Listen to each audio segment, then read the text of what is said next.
తులసి కబడ్డీ విత్తనాలతో ప్రతి రైతు విజయం సాధ్యం.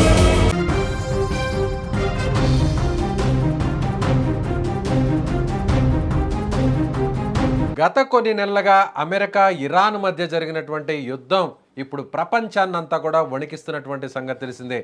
చాలా దేశాలు ఆర్థిక వ్యవస్థ కుదేలయ్యి ఇప్పటికీ కోలుకోలేకుండా కూడా అల్లాడుతున్నటువంటి పరిస్థితి ప్రత్యేకంగా చెప్పాల్సిన అవసరం లేదు. అయితే ఇప్పుడు అమెరికా, ఇరాన్ ఈ రెండు దేశాల మధ్య శాంతి ఒప్పందాలకు సంబంధించినటువంటి చర్చలు తుది దశకు చేరి ఇద్దరు కూడా ఒక అగ్రిమెంట్కి వచ్చేటువంటి దశలో ఇప్పుడు తాజాగా అమెరికా, ఇరాన్ల మధ్య జరుగుతున్నటువంటి దాడులు మళ్ళీ తిరిగి యుద్ధానికి ఉసిగొలుపుతున్నాయా అంటే తిరిగి ఒక్కసారిగా మళ్ళీ అమెరికా, ఇరాన్ల మధ్య భీకరమైనటువంటి యుద్ధం ప్రారంభం కాబోతుందా అనేటువంటి అనుమానం, భయం ఇప్పుడు అన్ని దేశాల్లోనూ కొనసాగుతుంది. ఎందుకంటే ఇప్పుడు గత 2 రోజులుగా తాజాగా ఆదివారం వేకువజామున జరిగినటువంటి ఈ అమెరికా దాడులు అంటే వైమానిక దాడులు కూడా ఇప్పుడు అందరికీ ఈ అనుమానాన్ని కలిగిస్తున్నాయి.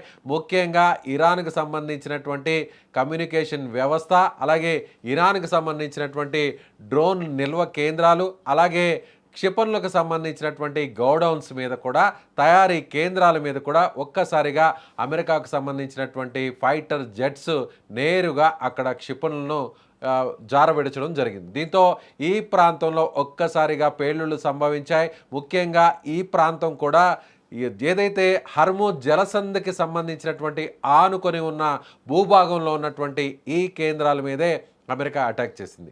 అందుకు అమెరికా అటాక్ చేయడానికి ప్రధాన కారణం ఏంటంటే ముందుగా ఇరాన్ ఏదైతే కాల్పుల ఉల్లంఘనను ఒక్కసారిగా చేసింది, కాల్పుల విరమణ ఒప్పందాన్ని ఉల్లంఘించింది, కాబట్టే మేము కూడా ఈ దాడులు చేయాల్సినటువంటి పరిస్థితి వచ్చింది. ఎందుకంటే ఖతార్కు సంబంధించినటువంటి ఒక చమురు నౌక మీద ఇరాన్ వాంటెడ్లీ అంటే కావాలనే ఉద్దేశపూర్వకంగానే డ్రోన్ అటాక్ చేసింది.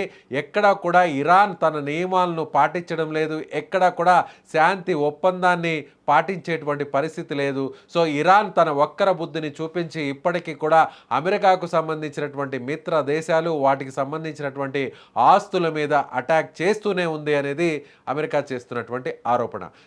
ఇరాన్ తిరిగి మళ్ళీ ఈ దుందుడుకు చర్యలను స్టార్ట్ చేయడం, మళ్ళీ ఇరాన్ ఇప్పటికే అమెరికాకు సంబంధించినటువంటి మిత్ర దేశాలు, పశ్చిమాసియా దేశాల్లో ఉన్నటువంటి అమెరికా ముఖ్యంగా వైమానిక స్థావరాలు, అమెరికా సైనిక స్థావరాల మీద ఇంకా కూడా ఇరాన్ తన దాడిని చేయడానికి ప్రయత్నిస్తుంది. ఇంకా కూడా అందుకు సంబంధించినటువంటి ఏదైతే రెక్కీ కూడా నిర్వహించింది, అందుకు సంబంధించినటువంటి ఏర్పాట్లు చేసి మళ్ళీ ఇప్పుడు పశ్చిమాసియా దేశంలో ఉన్నటువంటి అరబ్ దేశాల మీద ఇరాన్ దాడి చేయడానికి సిద్ధంగా ఉంది. ఈ విషయాన్ని తాము పసిగట్టాము. అంతకంటే ముందు ఇరాన్ ఏదైతే ఖతార్కు వెళ్తున్నటువంటి ఆయిల్ ట్యాంకర్ మీద అటాక్ చేయడం వల్ల, కికు అనేటువంటి ఆయిల్ ట్యాంకర్ మీద అటాక్ చేయడం వల్లే మళ్ళీ తిరిగి తాము ఇరాన్కు బుద్ధి చెప్పాల్సి వస్తుంది అని కూడా అమెరికా చెప్తుంది. మరోవైపు అమెరికా చేసినటువంటి ఈ దాడికి ప్రతి దాడిగా తాము కూడా సిద్ధంగా ఉన్నాం. అమెరికాకు సంబంధించినటువంటి సైనిక స్థావరాల మీద, ముఖ్యంగా గల్ఫ్ కంట్రీస్లో ఉన్నటువంటి సైనిక స్థావరాల మీద మరొక్కసారి పెద్ద ఎత్తున క్షిపణులతో పెద్ద ఎత్తున దాడి చేయడానికి సిద్ధంగా ఉన్నాం. తమ డ్రోన్లు ఏ క్షణానైనా సరే అమెరికాకు సంబంధించిన మిత్ర దేశాల మీద, అమెరికాకు సంబంధించినటువంటి సైనిక స్థావరాల మీద దాడి చేయడానికి సిద్ధంగా ఉన్నాయంటూ కూడా ఇరాన్కి సంబంధించినటువంటి ఐఆర్జీసీ నేవీ విభాగం కూడా ఇప్పటికే సోషల్ మీడియాలో కూడా అనౌన్స్ చేసినటువంటి పరిస్థితి. మరోవైపు డొనాల్డ్ ట్రంప్ కూడా ఒక స్టేట్మెంట్ ఇచ్చారు. తాజాగా ఆయన కొన్ని గంటల కిందటే ట్రూత్ ద్వారా, సోషల్ పోస్ట్ ద్వారా ఆయన అధికారికంగానే ఒక ప్రకటన కూడా రిలీజ్ చేశారు. తాము తలుచుకుంటే, తాము ఒక్కసారి డిసైడ్ అయితే ఇక ఇరాన్ను మ్యాప్లో లేకుండా చేస్తాం, ఇరాన్ని ప్రపంచ పటంలో లేకుండా చేయడానికి తమ వైమానిక దళాలు సిద్ధంగా ఉన్నాయి. తాము ఒక్కసారి డిసైడ్ అయితే, ఒక్కసారి తాను సిగ్నల్ ఇస్తే ఇరాన్ను ప్రపంచ పటంలో కనిపించకుండా చేస్తాము.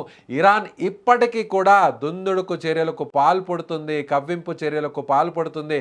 వరుసగా అమెరికాకు సంబంధించినటువంటి మిత్ర దేశాల మీద, అరబ్ కంట్రీస్లో ఉన్నటువంటి తమ సైనిక స్థావరాల మీద దాడి చేయడానికి ప్రయత్నిస్తూనే ఉంది.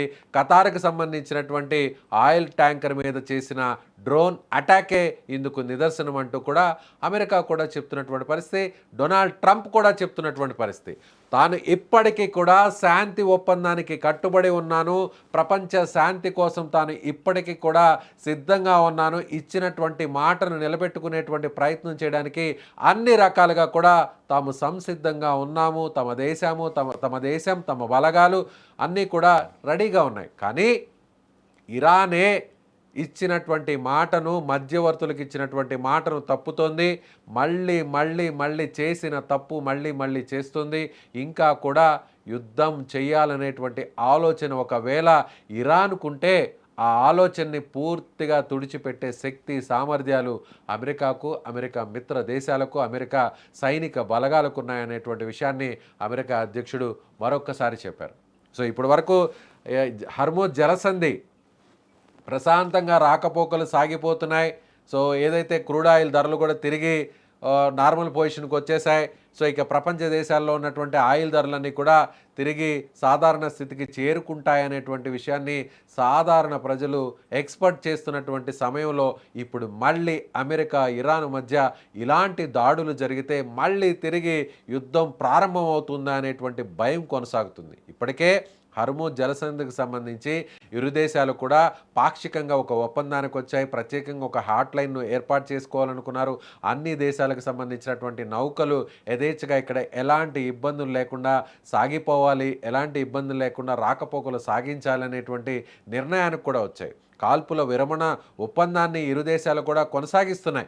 అలాగే ఇజ్రాయెల్ కూడా ఏకపక్షంగా ఇరాన్ మీద దాడి చేయకుండా ఇజ్రాయెల్ని కంట్రోల్ చేయడానికి కూడా అమెరికా ఇప్పటికే సిద్ధంగా ఉంది. ఆ దిశగా కూడా ఇజ్రాయెల్ కూడా కొన్ని సంకేతాలు ఇచ్చింది, కొన్ని షరతులను కూడా పెట్టింది, కొన్ని కండిషన్స్ను కూడా పెట్టినటువంటి పరిస్థితి. సో ఇజ్రాయెల్ కూడా సైలెంట్గా ఉంది.